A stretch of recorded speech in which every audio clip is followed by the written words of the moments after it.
Olá, gente, tudo bem com vocês? Antes da gente começar o conteúdo do vídeo, deixa o seu like, se inscreve no canal e compartilha esse conteúdo com o máximo de pessoas.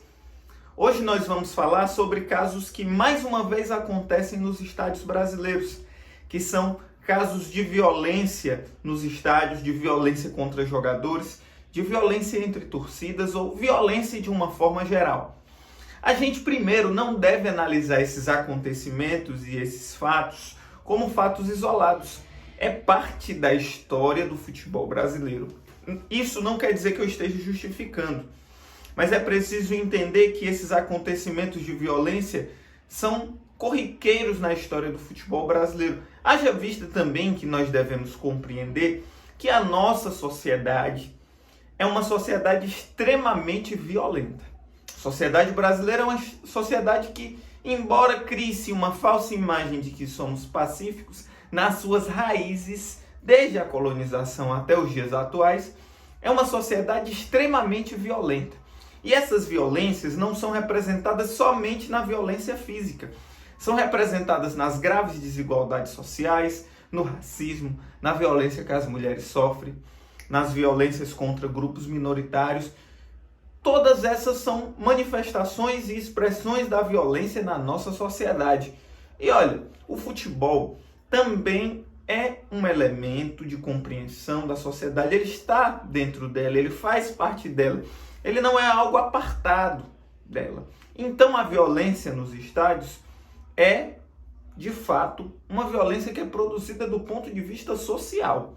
Não se dá para analisar a violência nos estádios, a violência no futebol, sem necessariamente analisar de que forma a violência se apresenta em nossa sociedade, na sociedade brasileira. Mas para além de tudo isso, aconteceram casos muito sérios, né? O caso de encurralamento do ônibus do Corinthians, o caso de São Januário, que foi um caso também por conta dos maus resultados do Vasco, inclusive rechaçado pela principal torcida organizada do Vasco da Gama. O caso, talvez o mais emblemático, que foi os rojões jogados na Vila Belmiro, no estádio. Inclusive, é colocado aí com maior veemência pelos meios de comunicação a violência nesses dois estádios. Acho que tem uma relação muito clara por esses estádios serem estádios que não são arenizados, que são estádios mais raiz, como a gente pode falar assim, são estádios. E aí há uma campanha de descredibilização desses ambientes. São ambientes que, digamos assim, são menos hostis ao torcedor.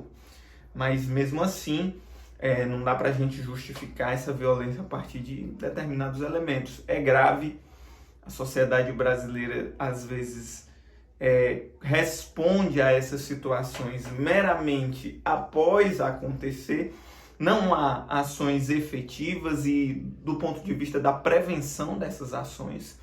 E eu não estou falando aqui de torcida única nos estádios, porque em São Paulo tem torcida única e nesse clássico tinha torcida única.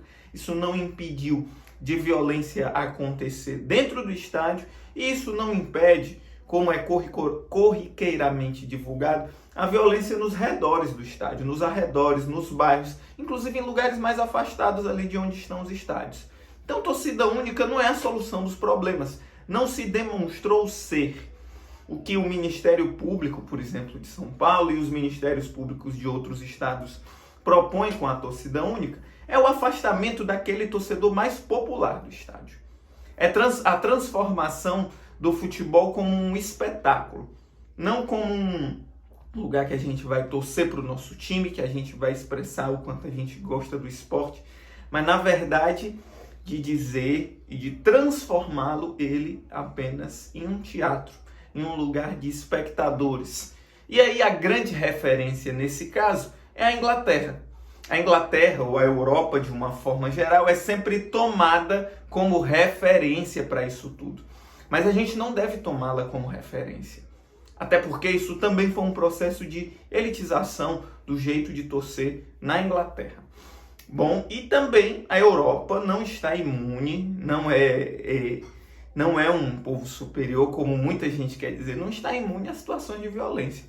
só você ver em jogos do Paris Saint-Germain, ou na própria final da Champions League da temporada passada entre Real Madrid e Liverpool, né, onde teve uma confusão muito grande, teve um problema muito sério lá no estádio onde estava ocorrendo a final, por exemplo. Então não é um fato isolado.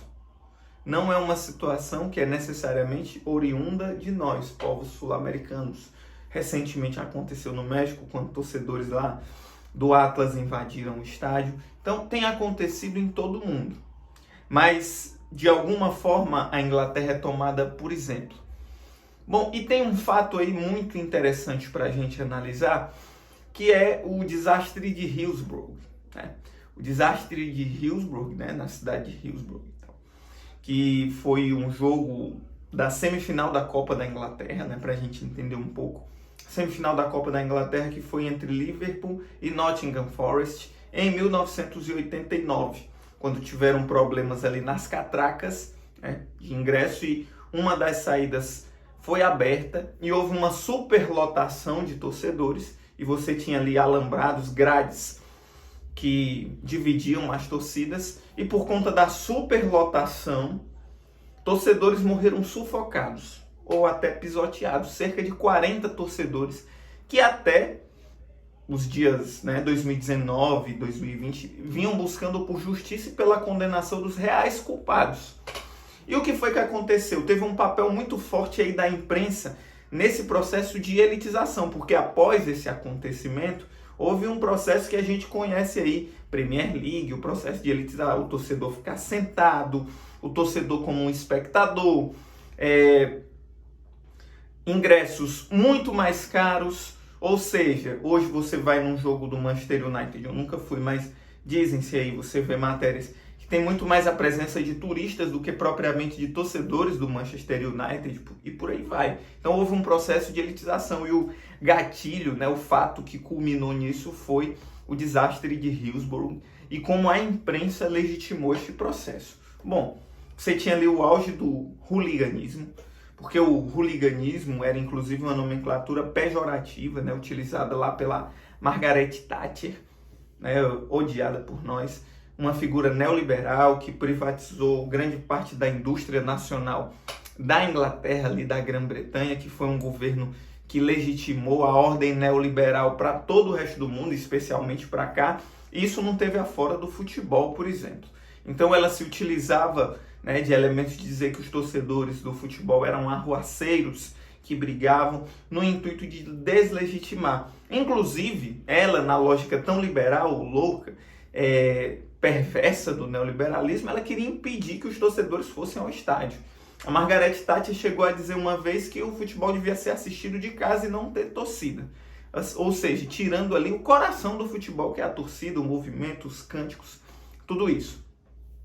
E o desastre de Hillsborough foi o acontecimento que radicalizou esse processo na Inglaterra. Bom, aí tem um papel muito claro, né? O jornal The Sun, um tabloide muito famoso na Inglaterra, foi inclusive, né, disse que isso foi feito, culpabilizou a morte dos torcedores pelos próprios torcedores, dizendo que não houveram falhas na segurança, que não houveram falhas do ponto de vista do controle das pessoas entrarem ao estádio. Ou seja, que isso não foi uma situação fabricada, que foi culpa e responsabilidade dos torcedores de futebol, que eram arruaceiros, que eram violentos e que essas ações deviam, a partir de então, ser coibidas. E a partir disso, houve um processo, digamos, de elitização mais radicalizada dos estádios na Inglaterra.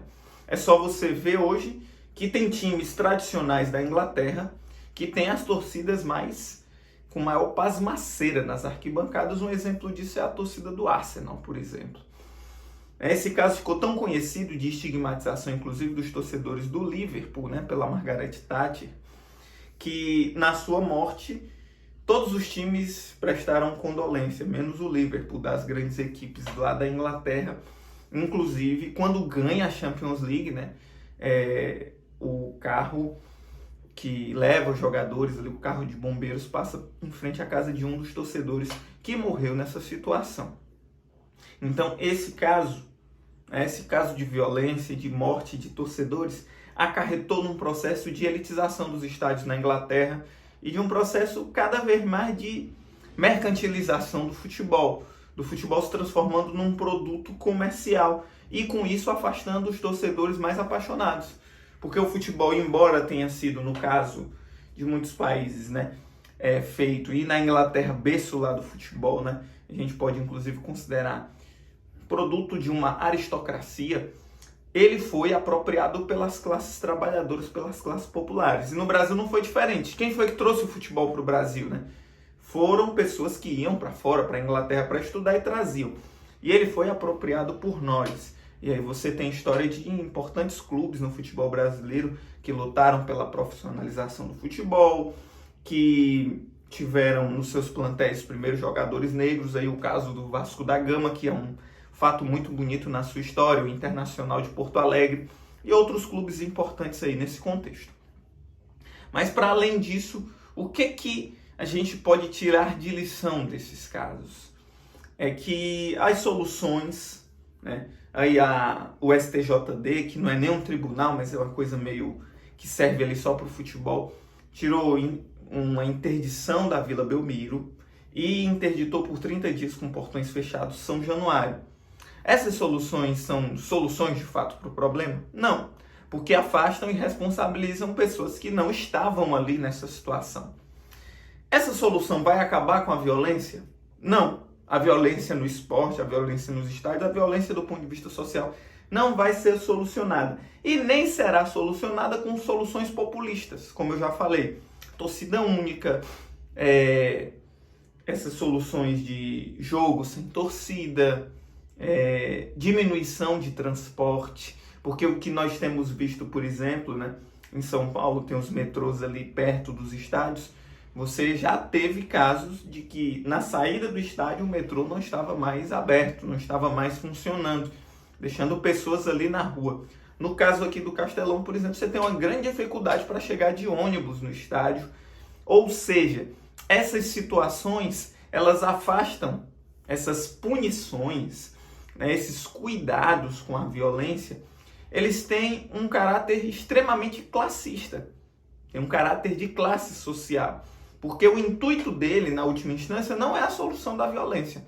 É afastar o torcedor mais popular, é afastar o torcedor mais humilde, o torcedor que gosta do clube, do estádio. Que não tem condição de pagar um sócio torcedor, que às vezes não tem um transporte, que depende do transporte público para ir para o estádio, mas que vai ali, faz um esforço e que já foi afastado com esse processo de arenização dos estádios no Brasil, né? Já foi afastado, já foi colocado para fora quando acabam as gerais, acabam os ingressos mais baratos, né? Proíbem-se as bandeiras, proíbem-se os instrumentos, proíbe-se uma série de coisas e isso em nenhum momento solucionou o problema da violência. Diminui o transporte público, aumenta o preço do ingresso, isso não diminui a violência, porque isso não é a solução. A violência não se diminui com um processo de elitização. Na verdade, esses casos e essas atitudes têm um caráter de classe, de fato. É muito bem pensado. É tornar o futebol cada vez mais um espetáculo de poucos. É um projeto de cidade, em que exclui grande parte da cidade do acesso a bens culturais, né? E inclusive ao esporte, a bens que são produzidos na cidade. Afastar ainda mais a classe trabalhadora desses aparelhos, desses equipamentos públicos, desses direitos, do direito à cidade, de usufruir da cidade no seu todo, na sua melhor forma. Então, se você gostou desse vídeo, deixa o seu like, se inscreve no canal. E é isso, gente. Até a próxima e saudações.